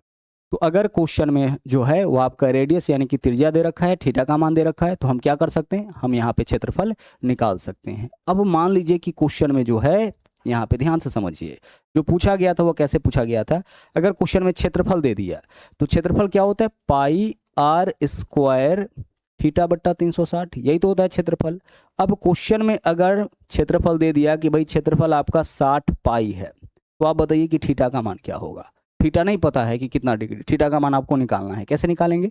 हम लिखेंगे पाई r स्क्वायर थीटा बट्टा 360, वही फॉर्मूला। तो इससे क्षेत्रफल निकलता है त्रिज्यखंड का, और जो क्षेत्रफल है उसको बराबर में कर दिए। अब यहाँ से देखिए, यहाँ भी पाई है, यहाँ भी पाई है, काट लिए। ठीक है, अब अगर हम यहाँ पे देखें, ध्यान से समझिएगा, अगर हम यहाँ पे देखें r स्क्वायर का मान चाहिए ना, तो r स्क्वायर इंटू थीटा। अब r का वैल्यू क्वेश्चन में क्या दे रखा है? 12, तो यहाँ हम लिखेंगे 12 गुने कितना? 12 गुने 12 इंटू क्या रहेगा? Into theta. नीचे में क्या होगा? नीचे में आपका यहाँ पे 360, और बराबर में इधर वैल्यू कितना है? बराबर में इधर वैल्यू आपका 60 है। सॉल्यूशन करिए इसका। देखिए यहाँ पे 12 से काटेंगे तो क्या होगा? 12 पंचे 60, क्या बच जाएगा? 50। यहाँ पे कितना हो जाएगा आपका? यहाँ पे आपका हो जाएगा 12, एक सेकेंड, 12 तिया 36 यानी कि 30 डिग्री होगा। और 12 से अगर इसको काटेंगे तो 12 पंचे कितना हो जाएगा? 12 पंचे 60 हो जाएगा। अब क्रॉस मल्टीप्लाई करिए, 30 पंचे 150, तो थीटा का मान यहाँ से 150 नहीं आएगा? आ जाएगा ना, तो थीटा का वैल्यू आपका 150 आ गया। तो सेम ही फॉर्मूला है, इससे चाहे थीटा का मान पूछेगा तो उसको भी निकाल सकते हैं, या फिर अगर इससे आपका जो है यहाँ पे रेडियस पूछ दिया, त्रिज्या पूछ दिया, तो उसको भी हम लोग निकाल सकते हैं। आगे चलिए, अगला देख लीजिए क्वेश्चन क्या है। 21 सेंटीमीटर त्रिज्या वाले उस लघु तिर्यकखंड का परिमाप ज्ञात कीजिए जो केंद्र पर 45 डिग्री का कोण बनाता है। अभी हम लोग क्या निकाले थे, क्षेत्रफल। इस बार क्या निकालना है, परिमाप। परिमाप कैसे निकलेगा, ध्यान से समझिएगा। अगर यह हमारा कोई वृत्त है, बोला है 21 सेंटीमीटर त्रिज्या और केंद्र पर 45 डिग्री का कोण, यहाँ कितना डिग्री का कोण बन रहा है, 45 डिग्री। तो यहाँ 45 डिग्री का कोण हम लोग बना देते हैं। आगे चलिए, इसके अलावा अगर हम इसको O मान लेते हैं, यह हमारा A है, यह हमारा B है। यह सब क्वेश्चन आपको कराया जा चुका है। त्रिज्या कितना है, 21 सेंटीमीटर है, केंद्र पे कोण कितना, 45 डिग्री का बना रहा है। हमें क्या बताना है, परिमाप। तो परिमाप निकालने के लिए सबसे पहले इसका माप निकालना पड़ेगा। आप बोलोगे निकालना होगा, तो इसका माप कितना होगा, यह होता है आपका 2 पाई r थीटा बट्टा 360, 2 पाई r थीटा बट्टा 360। भाई इसका माप, यह चाप है ना, पूरा यहाँ से यहाँ तक क्या होता है, परिमाप। तो वृत्त का परिमाप परिधि कितना होता है, 2 पाई r। अब इसको हम थीटा बट्टा 360 भी लिख सकते हैं। पूरे वृत्त की बात करेंगे तो थीटा 360 होगा, 360 से 360 कटेगा, यानी आपका क्या हो जाएगा, 2 पाई r हो जाएगा। तो पूरे वृत्त का अगर परिधि निकालना पड़ेगा, यहाँ से यहाँ तक का लंबाई, तो 2 पाई r थीटा की जगह 360 डालेंगे। हमें सिर्फ यह निकालना है कि 45 डिग्री कितना कवर करेगा, तो 2 पाई r थीटा बट्टा 360, और प्लस इसमें क्या करेंगे हम, एक इस ई त्रिज्या और एक यह त्रिज्या, दोनों जोड़ेंगे। क्योंकि परिधि का मतलब क्या होता है, चारों ओर की लंबाई। यानी हमेशा क्या होगा, जब भी वृत्त का टुकड़ा आपको मिले, चाहे अर्धवृत्त मिले या 1/4 वाला मिले, तो अलग से परिधि में 2r करना पड़ता है। अब इसको सोल्व करिए। यहाँ देखिए, 2 को अपने जगह पे छोड़ दीजिए। पाई का मतलब क्या होगा, 22/7। हम इस तरीके से लिख दिए। आर का मान क्वेश्चन में दिया है क्या, 21 सेंटीमीटर, तो आर के जगह 21 लिखिए। इंटू थीटा का मान दिया है क्या, थीटा भी आपका दे रखा है 45। नीचे में क्या आएगा, 360 आएगा, और प्लस 2r। आर का मान कितना है आपका 21, तो 21 का डबल क्या होगा, 42। 42 हम इसमें क्या करेंगे, प्लस कर देंगे।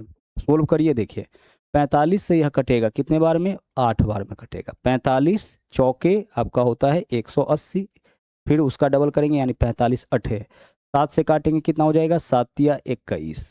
आगे देखिए, 2 से काटेंगे तो यहाँ 11 बचेगा, तो 2 यहाँ से ले लेते हैं, 2 यहाँ से ले लेते हैं, 4, 4 से काटेंगे इसको, 4 दूना 8, 11 या 33/2 क्या हो गया, 33/2। तो 33/2 कितना होता है, 16.5 होगा ना, 33/2 यानी कि 16.5।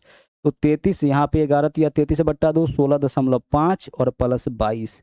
22 में 16.5 जोड़िएगा, 38 दशमलव, कुछ गलत तो नहीं कर लिए, 22 नहीं 42 है ना। तो 42 में 16.5 ऐड करिए, तो 42 और 16 कितना हो जाएगा, 58.5। विकल्प डी इस क्वेश्चन का क्या बनेगा, सही आंसर यहाँ पे हो जाएगा।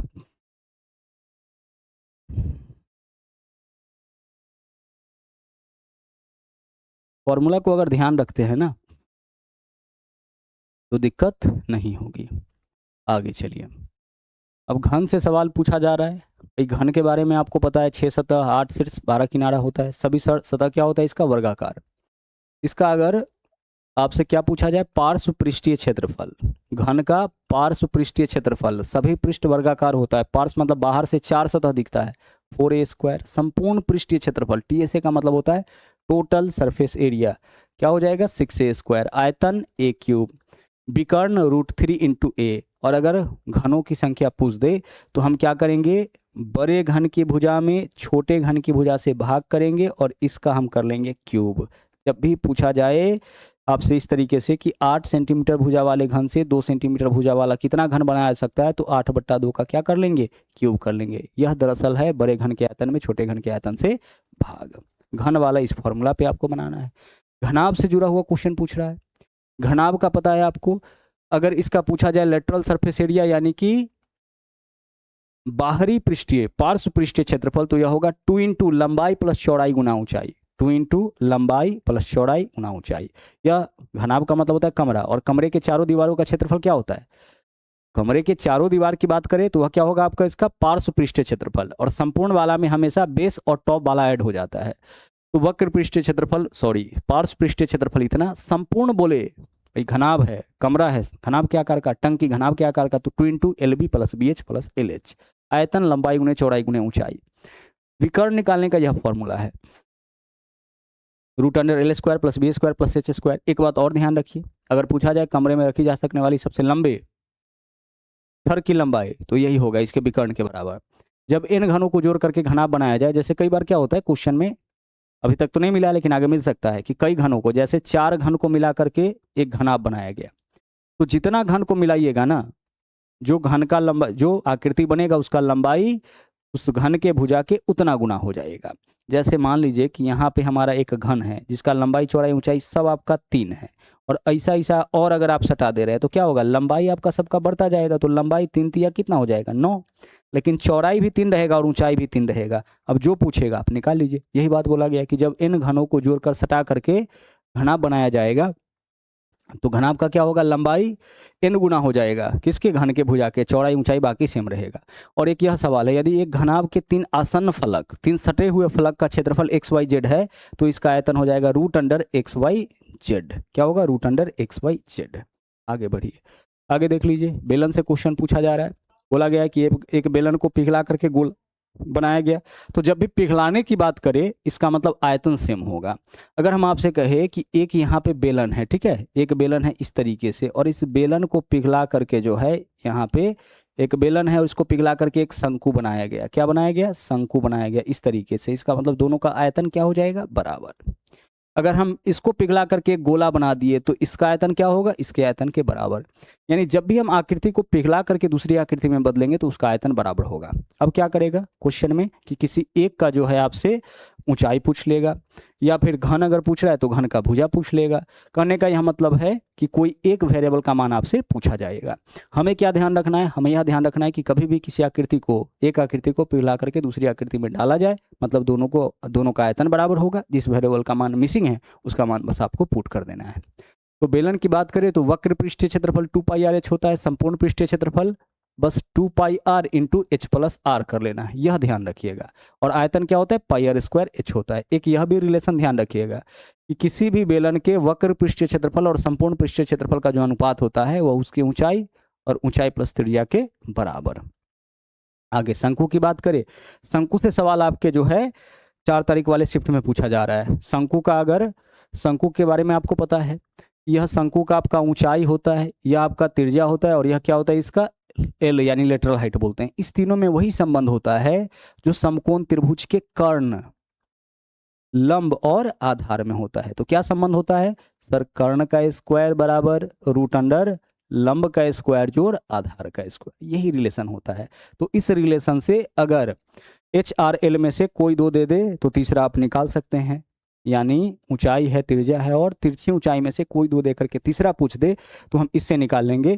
और बाकी वक्र पृष्ठीय क्षेत्रफल पूछेगा तो πr/l, इसका वक्राकार का क्षेत्रफल πr/l, और संपूर्ण पृष्ठीय क्षेत्रफल पूछ दे तो πr में हम l + r ऐड कर देंगे, और आयतन क्या हो जाता है 1/3 πr²h। बेलन के आयतन का 1/3, बेलन का आयतन πr² होता है, इसका क्या होता है 1/3 πr²h। आगे चलिए, गोला से सवाल आपका पूछा जा रहा है। गोला का चाहे वक्र पृष्ठीय क्षेत्रफल बोले या संपूर्ण पृष्ठीय क्षेत्रफल बोले, दोनों सेम होता है, 4πr² सेम होता है। गोला का जो वक्राकार भाग है वही संपूर्ण भाग, और आयतन 4/3 πr³। गोला का ऊंचाई जो होता है वह इसके त्रिज्या के दोगुना के बराबर होता है। अगर हम गोला की ऊंचाई की बात करें h, तो क्या होगा, इसके त्रिज्या का डबल हो जाएगा। ऊंचाई यहाँ से लेकर के देखिए, यहाँ से लेकर के यहाँ तक त्रिज्या का डबल नहीं है, तो गोला का जो ऊंचाई होगा वह क्या होगा, त्रिज्या के डबल के बराबर। एक बार रिवीजन हम करा दे रहे हैं ताकि दिक्कत आपको ना हो। अर्धगोला की बात करें, यह हमारा अर्धगोला है, तो अर्धगोला का आपका यहाँ पे देखिए वक्र पृष्ठीय क्षेत्रफल 2πr होगा, चूंकि आधा है, वहाँ 4π था, यहाँ 2π। और संपूर्ण में क्या होता है कि एक सर्कल ऊपर में आप यहाँ देख रहे होंगे बन रहा होगा, उसके क्षेत्रफल को ऐड करेंगे तो 3πr², और आयतन वहाँ 4/3 है तो यहाँ 2/3 πr³ हो जाएगा। आगे इस चीज को आप बहुत अच्छे तरीके से देख लीजिए, हर शिफ्ट में यहाँ से सवाल पूछ रहा है, हर शिफ्ट में आपका यहाँ से क्वेश्चन आ रहा है। एक आयत के अंदर बने रास्ते का क्षेत्रफल, अगर अंदर में रास्ता बना है और ये जो x है वह रास्ते का चौड़ाई है, क्या है x, रास्ते का चौड़ाई, ठीक है, x क्या है, रास्ते का यहाँ पे अगर चौड़ाई है, उस केस में रास्ता का जो क्षेत्रफल होगा वह होगा 2x इंटू लंबाई प्लस चौड़ाई माइनस 2x। बहुत इजी वे में आंसर यहाँ से निकलता है और बहुत इंपॉर्टेंट है। एक दिन आपका अंदर बने रास्ते का क्षेत्रफल पूछा है, एक दिन आपका बाहर बने रास्ते का क्षेत्रफल पूछा है। हम इजीली इस फॉर्मूला से निकालेंगे। बाहर वाला तो प्लस हो जाएगा, यहाँ जो माइनस हो रहा है वह प्लस हो जाएगा। इससे सवाल अभी तक नहीं आया है लेकिन आ सकता है। क्रॉसिंग रोड, जैसे आयत में अगर क्रॉसिंग रोड इस तरीके से बना दे, ऐसे वाला इस रास्ते का क्षेत्रफल पूछा जाए तो हमें सिर्फ x लिखना है, 2x नहीं लिखना है, x और लंबाई प्लस चौड़ाई माइनस x कर लेना है। यह दोनों से क्वेश्चन लगातार आ रहा है। बाहर वाले में प्लस करना है 2x और अंदर वाले में माइनस करना है। अब चलिए इस क्वेश्चन पे आते हैं और हम समझाते हैं चीजों को। एक आयताकार बगीचा 100 × 80 मीटर, मतलब यह लंबाई यह चौड़ाई। उसके बाहर, अब देखिए रास्ता कहाँ बना हुआ है, बाहर एक रास्ता भी है। रास्ते का चौड़ाई 10 मीटर, यानी x का मान हमारा कितना हो गया, 10 मीटर। रास्ते का क्षेत्रफल, बाहर रास्ता बने तो रास्ते का क्षेत्रफल याद करिए क्या लिखे हैं, 2x इंटू लंबाई प्लस चौड़ाई, और बाहर में रहे तो प्लस 2x और अंदर में रहता तो यही माइनस 2x कर लेते। बस x का मान बताइए 10, तो 10 × 2 20 हो जाएगा। इंटू यहाँ देखिए लंबाई प्लस चौड़ाई, 100 में 80 जोड़िए कितना हो जाएगा, 100 प्लस 80 180, 180 में 20 जोड़िए यहाँ पे 200 हो जाएगा। अरे भाई यह 100 है यह 80 है तो कितना हो गया 180, और 2x का मान 20 है तो 180 में 20 जोड़ेंगे 200। यही तो कैलकुलेशन है हमारा, कितना हो गया 4000। हम पूरे कैलकुलेशन में यहाँ पे खुद को नहीं डालेंगे, हमारा आंसर डायरेक्ट यहाँ से आ जाएगा। अगर अंदर रास्ता बना होता तो माइनस 2x कर लेते, बाहर रास्ता बना हुआ है तो प्लस 2x कर लेंगे। बाकी फिगर से आप बेसिक में इन चीज़ों को देखते हैं। ट्रिपीजियम से सवाल आपका पूछ रहा है लगातार। समलंब चतुर्भुज, समलंब चतुर्भुज का क्षेत्रफल क्या होता है, 1/2 गुने समानांतर भुजाओं का योग गुने ऊंचाई। जब हम समलंब की बात करते हैं तो देखिए इसमें जो 4 भुजा होता है, इसमें से एक यह वाला भुजा और एक यह वाला भुजा समानांतर होता है। समलंब में 2 भुजा समानांतर होता है, और इसके बीच का दूरी बोले या इसके बीच का लंबवत दूरी बोले, इसका मतलब कि इसका ऊंचाई दे रखा होता है। क्या वो दे रखा होता है, ऊंचाई, या इसके बीच की दूरी यानी कि ऊंचाई। तो अगर समलंब चतुर्भुज के समानांतर भुजा, अगर इस भुजा का माप a है और इस भुजा का माप b, यानी यहाँ से यहाँ तक है ना, इस भुजा का माप b है, ऊंचाई अगर h दे रखा है, तो इसका क्षेत्रफल निकलेगा 1/2 गुने समानांतर भुजाओं का योग गुने ऊंचाई। जैसे हम लिखेंगे 1/2 गुने समानांतर भुजा, तो a प्लस क्या होगा, एक भुजा a है दूसरा b, तो a प्लस b, और ऊंचाई कितना है h। बस इस फॉर्मूला के ऊपर डालेंगे और हमारा ट्रेपीजियम का यानी कि समलंब का क्या होगा, क्षेत्रफल आपका आसानी से निकल जाएगा। तो समलंब का क्षेत्रफल 1/2 गुने समानांतर भुजाओं का योग गुने क्या होगा, ऊंचाई। आगे चलिए, एक समलंब का क्षेत्रफल दे दिया और समानांतर भुजाओं का लंबाई 9 और 12 दे दिया, ऊंचाई पूछा है, नहीं निकलेगा। इस समलंब का क्षेत्रफल होता है 1/2 गुने समानांतर भुजाओं का योग। तो आप बताइए कि एक भुजा 9 है दूसरा 12 है, तो 12 9 कितना होगा, 12 9 21 होगा। इंटू क्या करते हैं हम, ऊंचाई करते हैं, इससे निकलता है ना इसका क्षेत्रफल। और क्षेत्रफल कितना दिया 105, तो बराबर में 105 लिखिए। इस समलंब का क्षेत्रफल तो ऐसे ही निकालते हो आप, 1/2 गुने समानांतर भुजाओं का योग गुने ऊंचाई। तो 1/2 बोला समानांतर भुजा 9 और 12 है तो लिख दिए समानांतर भुजाओं का योग, यानी 12 9 21 गुने ऊंचाई। अब काटिए इसको, ऊपर से ऊपर वाला कटेगा ना, तो 21 पंचे 105, क्रॉस मल्टीप्लाई, तो h का मान क्या होगा, 2 पंचे 10, h का वैल्यू आपका 10 हो गया। ऊंचाई पूछा था 10 मीटर। इसी तरीके से अगर हम लोगों से क्षेत्रफल पूछता है, इसका मतलब वहाँ ऊंचाई दे रखा होता, तो ऊंचाई की जगह ऊंचाई का वैल्यू पुट करके हम लोग यहाँ पे क्षेत्रफल निकाल लेते। एक यह वाला सवाल देखिए पूछ रहा है एलसीएम एचसीएफ से, लगातार 3 घंटिया 15 20 30 मिनट के अंतराल पे बजती है। 11 बजे बजा है तो कब एक साथ बजेगा। क्या करना पड़ता है इसमें, ये जो समय दे रखा है उसका एलसीएम, तो 15 20 और 30 का एलसीएम कितना हो जाएगा 60, यानी 60 मिनट के बाद सभी घंटियां फिर से एक साथ बज उठेगा।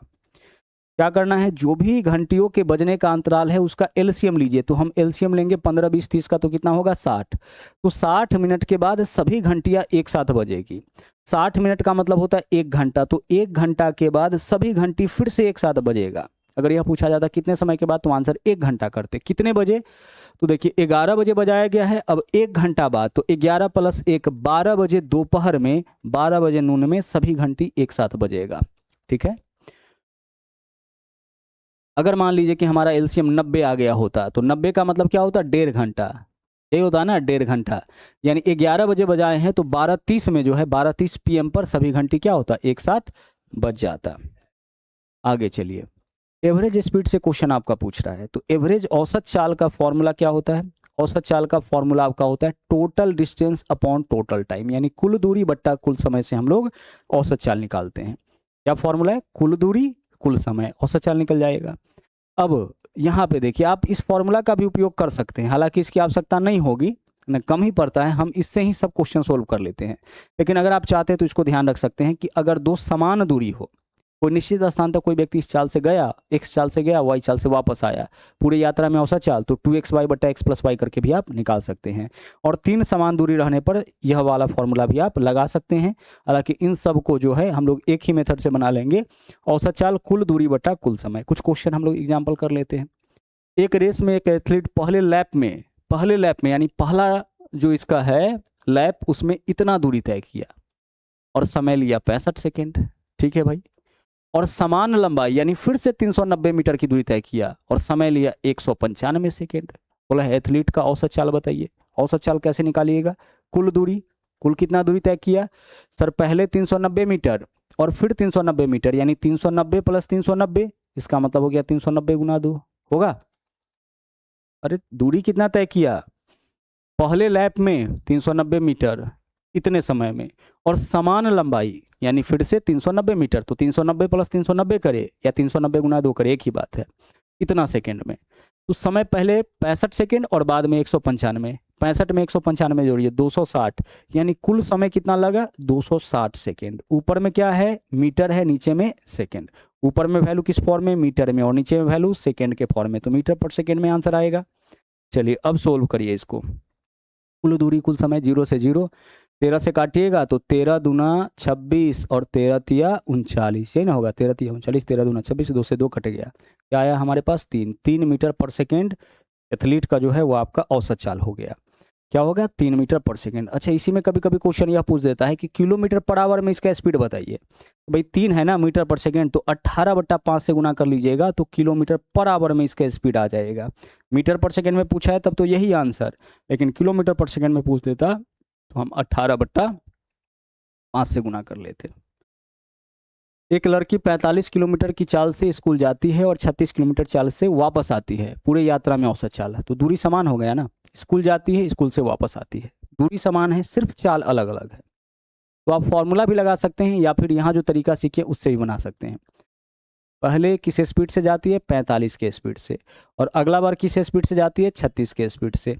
वह डिस्टेंस नहीं पता यहाँ पे, तो हम डिस्टेंस मान लेते हैं। समान दूरी बोला है ना, तो डिस्टेंस ऐसा लेंगे जो ये दोनों से कट जाए, तो ऐसा नंबर आपका 180 होगा। जस्ट जैसे आप टाइम एंड वर्क के क्वेश्चन को सोल्व करते हैं। दूरी कितना ले लिए? 180 मीटर। अब 180 मीटर 45 के चाल से तो 4 घंटा, भाई 180/45, और 180 मीटर 36 के चाल से तो यहाँ पे 5 घंटा। अब आप बताइए कि कुल कितना दूरी तय हो जाएगा? तो 2 गुना 180, 180 हम दूरी मान लिए उसके घर से स्कूल की 180, तो 180 किलोमीटर 45 के चाल से और फिर 180 किलोमीटर 36 के चाल से, यानी 2 गुना 180, कुल इतना दूरी तय करती है। और समय कितना? जाने में 4, आने में 5, यानी कि 9 घंटा। सोल्व हो गया आपका। 9 से काटिएगा, 9 दूना 18, 20, 30 दूना 40, 40 किलोमीटर पर आवर, यही आपका क्या होगा? इसका स्पीड हो जाएगा, औसत चाल हो जाएगा। तरीका समझ में आया? 2 समान दूरी हो, 3 समान दूरी हो, सबके लिए यही तरीका। हम क्या किए? हम मान लिए दूरी कितना, इन दोनों का एलसीएम 180। अब 180 किलोमीटर अगर 45 के चाल से तय करें तो दूरी बट्टा चाल इतना समय, और इस दूरी को इस चाल से दूरी बट्टा चाल इतना समय। कुल कितना दूरी? तो 180 180 2 बार है ना, 2 गुने 180, कुल कितना समय? 1 बार 4 1 बार 5, 9 घंटा। हमारा आंसर 40 हो जाएगा। अब चाहे तो फॉर्मूला भी लगा सकते हैं। 2 समान दूरी चाल अलग अलग, तो औसत चाल 2xy बट्टा x प्लस वाई। जहाँ x के स्थान पर पहला चाल, तो पहला स्पीड क्या है? 45, और y के जगह दूसरा स्पीड क्या है? 36। रख के देख लीजिए। हम लिखेंगे 2 गुने 45 गुने कितना? 36, और प्लस नीचे में 45 प्लस 36 कितना आ जाएगा? 81। 6 5 11, 1 सेकेंड, 6 5 11, हाँ 81। अब इसको सोल्व करिए। 9 से काटिएगा, 9 पंचे 45, 9 से काटिएगा, 9 9 81, 9 से काटिएगा, 9 चौके 36, 5 चौके 20 दूना 40। आंसर यहाँ से भी वही आया। समान दूरी, सिर्फ चाल अलग अलग, औसत चाल के लिए यह फॉर्मूला भी अपना सकते हैं। दोनों में से जो मेथड आपको ठीक लगे उसी का यूज करिए।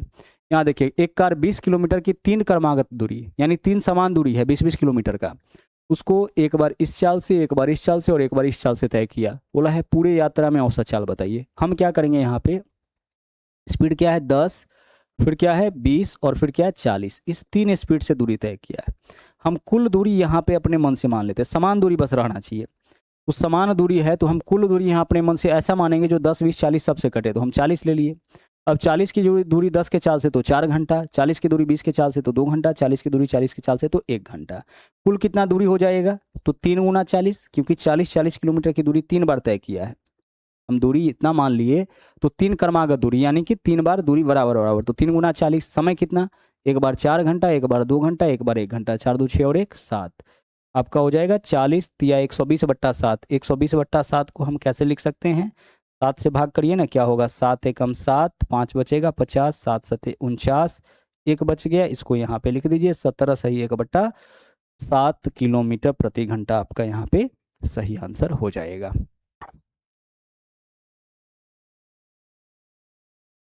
एक सवाल यह भी पूछा गया है, विक्रयमूल्य दोगुना किया जाए तो लाभ तिगुना हो जाता है, लाभ प्रतिशत बताइए। बेसिक से इस चीज को हम बताते हैं, हमने आपको ट्रिक भी ऐसे क्वेश्चन का कराया है। देखिएगा, विक्रयमूल्य दोगुना करने पर लाभ तिगुना। हम पहले यहाँ पे मान लेते हैं विक्रयमूल्य और क्रयमूल्य दोनों हम अलग अलग, विक्रयमूल्य हम मान लिए x और क्रयमूल्य हम मान लेते हैं y। ठीक है, चलिए विक्रयमूल्य क्रयमूल्य हम क्या किए यहाँ पे मान लेते हैं। विक्रयमूल्य कितना सर? विक्रयमूल्य यहाँ पे हम मान लिए x रुपया, और क्रयमूल्य कितना? क्रयमूल्य हम मान लिए y रुपया। तो एक बात बताइए कि लाभ कितना होगा? सर विक्रयमूल्य में से क्रयमूल्य घटाएंगे यही लाभ होगा, होगा। विक्रयमूल्य में से क्रयमूल्य घटाएंगे यही क्या होगा? लाभ होगा। अब बोला है कि विक्रयमूल्य 2 गुना करिए, तो विक्रयमूल्य x था 2x कर दीजिए। अभी जो लाभ हो रहा है ना, अब लाभ बताइए क्या होगा? सिर्फ विक्रयमूल्य 2 गुना करना था तो हम x को 2 गुना कर दिए। अब विक्रयमूल्य में से क्रयमूल्य घटाइए यही लाभ होगा। तो ये जो बोला, ये जो लाभ हो रहा है ना, ये लाभ तिगुना हो जा रहा है, यानी पहले कितना लाभ हो रहा था, यही इसका आपका तिगुना लाभ हो रहा है, यही बोला है। विक्रयमूल्य 2 गुना करेंगे लाभ तिगुना हो जाएगा। पहले से लाभ इतना, विक्रयमूल्य को 2 गुना करेंगे अब लाभ इतना, ये जो लाभ है पहले वाले लाभ का तिगुना। सोल्व करिए, यहाँ देखिए इधर क्या है 2x और इधर 3 में x से गुना करेंगे तो 3x, तो 2x इधर आके 3x में से घटेगा तो x हो जाएगा बराबर। इधर देख लीजिए -3y है, इधर आएगा तो +3y, तो अगर +3y में से y घटाएंगे तो यहाँ पे 2y आ जाएगा, आएगा। अब यहाँ से x अनुपात y बता दीजिए कि क्या होगा। सर x का मान यहाँ 2 हो जाएगा, y का मान 1। अनुपात में जो x के सामने होगा x का वैल्यू, y के सामने y का वैल्यू, यानी 2 रुपया में वस्तु बिक रहा है कितना का? 1 का। x क्या माने थे? विक्रय मूल्य। तो 2 रुपया में वस्तु बिक रहा है कितना का? 1 का। तो लाभ कितना हो जाएगा? 100%। अरे 1 का वस्तु 2 में बिका, 100% का लाभ। आप परसेंटेज लाभ ऐसे भी निकाल सकते हैं। कैसे भाई? 1 रुपया का लाभ हुआ, 1 रुपया का वस्तु 2 में बिका, 1 का लाभ। नीचे में क्रयमूल्य परसेंटेज के लिए गुना करते कितना से? 100 से। 100% हो गया ना, तो 100% आपके क्वेश्चन का आंसर हो जाएगा। आगे चलिए, चार्ट से आपके सवाल पूछे जा रहे हैं। यहां बोला है कि पाई चार्ट किसी कार्यालय के निर्माण का लागत है। ईंट का खर्च, सीमेंट में, मजदूरी में, स्टील में, पर्यवेक्षण में, यह सब खर्च है। सीमेंट है, स्टील है, सुपरविजन है, लेबर है और ब्रिक्स है। बोला यह है कि यदि निर्माण का कुल लागत 90,000 है, 90,000 है कि 9 लाख है? 9 लाख है। देखिए ध्यान से समझिएगा, कुल लागत 9 लाख है। अच्छा एक चीज देखिए, तो यहाँ पे ये जो लागत दे रखा है यहाँ परसेंटेज में है ना, तो परसेंटेज में यह कितने परसेंट का मान होता है? 100% का। तो ये 100% का मान हो गया। सबको जोड़िएगा 100 आ जाएगा, जोड़ के देख लीजिए। अगर डिग्री के रूप में यह वैल्यू दिया रहता तो इन सबको जोड़ते तो 360 आता, तो हम लिखते कि यह 360 डिग्री का मान है। अब पूछा क्या है? बोला है सीमेंट पर खर्च मजदूरी के खर्च से कितना अधिक है। तो सीमेंट का खर्च देखिए कितना है यहाँ पे 25। ये डाटा 25 है, दिख रहा होगा आपको या नहीं? हम लिख देते हैं 25 सीमेंट पे। और मजदूरी यहाँ पे लेबर है, लेबर पे कॉस्ट जो है आपका इतना कितना है यहाँ 18 है, ये 18% है। तो बोला है कि सीमेंट का खर्च लेबर के खर्च से कितना अधिक है। तो देखिए 25 जो है 18% से कितना अधिक है? आप बोलोगे 7%। तो हमें 7% का मान बताना था, तो 7% से गुना कर दिए। जिसका मान दिया उससे भाग, जिसका मान पूछा उससे गुना। चलिए परसेंटेज से परसेंटेज गया, 00 से 00, 9 7 63,000 आपके क्वेश्चन का आंसर। क्या करेंगे? जो दिया है उससे भाग, जो पूछा है उससे गुना। वैसे भी हम निकाल सकते थे। सीमेंट मजदूरी, तो सीमेंट 25, मजदूरी 18, 7%, यानी कुल लागत का 7% निकाल देंगे, यही इसका अंतर हो जाएगा। क्लियर? चलिए आगे बढ़ते हैं। अगला देख लीजिए, आपका हाइट एंड डिस्टेंस से बहुत इजी वाले क्वेश्चंस पूछे जा रहे हैं। एक क्वेश्चन यहाँ पे देख लीजिए, बोला एक पेड़ आधार से 15 मीटर दूर बिंदु से पेड़ के शीर्ष का उन्नयन कोण 45 डिग्री। एक पेड़ के आधार, जैसे आपका पेड़ हो गया तो यह आधार होगा और यह इसका शीर्ष इससे कितना दूर पर, इससे 15 मीटर की दूरी पर। यहाँ से जो है जब इसके शीर्ष को देखा गया तो कोण कितना डिग्री, हमेशा कोण अगर देगा तो यही वाला वैल्यू देता है 45 डिग्री। पूछा है पैर की ऊंचाई बताइए, तो अगर 45 डिग्री का मान होगा ना, अगर यहाँ 45 डिग्री आ जाए इसका मतलब लंब और आधार बराबर, तो अगर यह 15 है तो यह भी क्या होगा 15 होगा। तो पैर का ऊंचाई पूछा है कितना हो जाएगा, पैर का ऊंचाई 15 हो जाएगा। ठीक है, अगर कर्ण पूछ लेता तो क्या होता, अरे यह भी 15 है यह भी 15 है, तो हम क्या करते, हम यहाँ पे लिखते 2√15। क्या लिखेंगे, 2 रूट यहाँ पे क्या लिखेंगे 15, हम ऐसे लिखेंगे। मान लीजिए कि रूट यह आपका x है और यह भी x है, तो x square plus x square करेंगे, ये तो करेंगे under root x square 2x² हो जाएगा, और यहाँ पे 2 का वर्गमूल नहीं निकलेगा तो रूट के भीतर रहेगा, x का वर्गमूल तो √2 × x हो जाएगा। तो सेम चीज़ हुआ, तो यहाँ पे √2 × x ना, तो √2 × 15 हो जाएगा। यहाँ पे कितना हो जाएगा 15 यानी इसका √2 गुना आपका हो जाएगा। अगर यह 15 है तो यह √2 गुना यानी 15 हो जाएगा। तो हमें यह निकालना नहीं था, हमें सिर्फ क्या निकालना था, हमें सिर्फ निकालना था पैर की ऊंचाई क्या होगी, तो हमारा आंसर यही हो जाएगा। ठीक है, तो यह सब कुछ पॉइंट था जहाँ पे आपको विशेष रूप से नजर रखना था। यहाँ से क्वेश्चन आपके ठीक ठाक संख्या में, मेंसुरेशन से 3-3 4-4 क्वेश्चन आपके पूछे जा रहे हैं। आपका यहाँ पे स्टैटिक से 3-3 क्वेश्चन पूछा जा रहा है। ठीक है, अलग अलग सेटों में अलग अलग संख्या में कम ज़्यादा हो रहा है, लेकिन मेंसुरेशन है, यह वाला सेक्शन है, इन सब सेक्शन से आपका क्वेश्चन पूछा जा रहा है। बोर्ड मास से सवाल आ रहे हैं। ठीक है, औसत चाल से क्वेश्चन आपका जो है वो लगातार पूछा जा रहा है। इसके अलावा प्रॉफिट एंड लॉस से, डिस्काउंट से भी सवाल पूछे जा रहे हैं। डिस्काउंट वाले भी क्वेश्चन लेकर के हम आपके बीच आएंगे। एलसीएम एचसीएफ यह वाला सवाल, मेंसुरेशन हम एक बार फिर से आपको सभी फॉर्मूला दिखा दिए, फॉर्मूला के ऊपर सवाल पूछे जा रहे हैं, तो इसको आप ध्यान रखिएगा। ठीक है, इसके अलावा इस सूत्र के ऊपर जो आधारित क्वेश्चन है वो आपका हर सेट में एक एक पूछा जा रहा है, बस इतना ही ध्यान रखना है और आप क्वेश्चन को कर सकते हैं। तो आज के लिए इतना ही, मुलाकात होगी फिर से नेक्स्ट वीडियो में। थैंक यू वेरी मच, जय हिंद।